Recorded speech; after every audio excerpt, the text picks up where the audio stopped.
Assalamualaikum warahmatullahi wabarakatuh. Selamat pagi anak-anak semua. Bagaimana kabar kalian hari ini? Semoga semuanya dalam keadaan sehat. Sebelum memulai pembelajaran, mari kita ucapkan Bismillah terlebih dahulu. Bismillahirrahmanirrahim.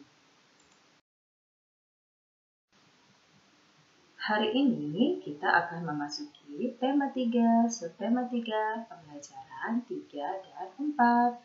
Mata pelajaran yang akan kita bahas pertama adalah bahasa Indonesia dengan materi laporan dan kesimpulan wawancara. Kedua adalah IPA dengan materi upaya pelestarian sumber daya alam. Yang ketiga adalah PPKN dengan materi dampak melalaikan kewajiban menjaga lingkungan. Apakah kalian sudah siap untuk pembelajarannya? Mari kita mulai. Pembelajaran pertama adalah bahasa Indonesia.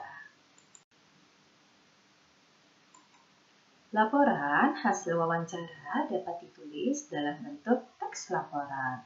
Teks laporan hasil wawancara adalah teks yang berisi penjabaran umum atau melaporkan sesuatu berupa hasil wawancara. Ciri-ciri dari teks laporan adalah sebagai berikut. 1. Laporan yang ditulis berdasarkan fakta atau kenyataan. 2. Bersifat objektif. 3. Hasil laporan ditulis secara lengkap dan jelas. 4.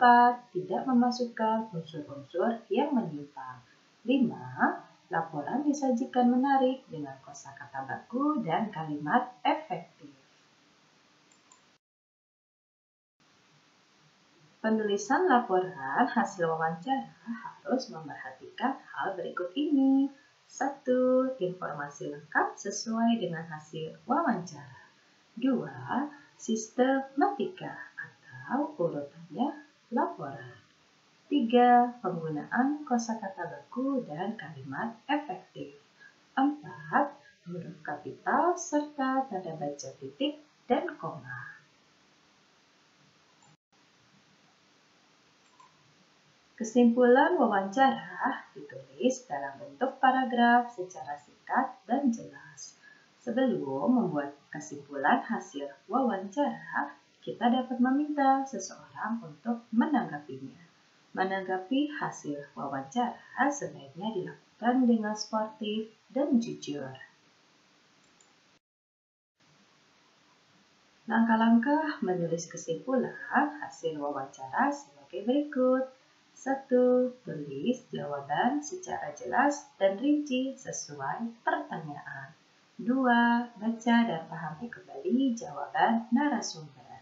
3. Lakukan pengelompokan jawaban yang mengandung inti topik wawancara. 4. Tentukan ide pokok yang mengandung topik wawancara. 5. Tentukan kalimat utama yang menjadi inti pembahasan wawancara. 6. Tentukan kalimat penjelas yang mendukung inti topik berdasarkan jawaban narasumber. 7. Gunakan kalimat efektif agar kesimpulan tidak terlalu panjang dan bertele-tele. 8. Gunakan bahasa baku sesuai kaidah agar mudah dipahami. Kita lanjut dengan pembelajaran kedua, yaitu IPA. Sumber daya alam dapat dilestarikan dengan melakukan penghijauan. Penghijauan dapat dibuat dengan memanfaatkan lahan kosong untuk tanaman obat keluarga. Pemanfaatan lahan kosong sebagai wujud perilaku peduli lingkungan. Tanaman tersebut dilestarikan karena memiliki banyak manfaat. Anak-anak, berikut ini adalah contoh dari tanaman obat keluarga. Yang pertama adalah kencur. Kencur merupakan salah satu jenis tanaman obat. Kencur sangat mudah untuk ditanam dengan permukaan tanah yang tidak terlalu kering dan tidak terlalu basah dan cukup terkena sinar matahari. Tanaman kencur ini bisa hidup dengan mudah. Kencur memiliki banyak manfaat, mengobati berbagai penyakit seperti influenza pada bayi, masuk angin, sakit kepala, batuk, dan kesleo. Yang kedua ada kunyit. Kunyit atau kunir merupakan salah satu jenis tanaman rempah atau obat. Kunyit atau kunir ini biasanya dimanfaatkan oleh masyarakat kita sebagai bahan bumbu dalam masakan. Namun, ada juga yang memanfaatkan buah kunyit untuk kesehatan, yakini mampu mengobati berbagai jenis penyakit. Kunyit sangat baik ditanam saat awal musim hujan. Penyinaran matahari yang cukup dan tanah yang gembur dapat menambah kesuburan. Yang ketiga ada jahe. Tanaman jahe telah lama dikenal dan tumbuh baik di negeri kita. Jahe merupakan salah satu rempah penting. Tanah yang digunakan untuk penanaman jahe tidak boleh tergenang. Jahe memiliki banyak manfaat, antara lain bumbu masak, pemberi aroma, dan rasa pada makanan. Dan juga dapat memberi efek rasa panas dalam perut. Oleh karenanya, jahe juga digunakan sebagai bahan minuman penghangat tubuh. Selain itu, jahe juga banyak digunakan dalam industri obat, minyak wangi, dan jamu tradisional. Kita lanjutkan dengan pembelajaran terakhir, yaitu PPKN.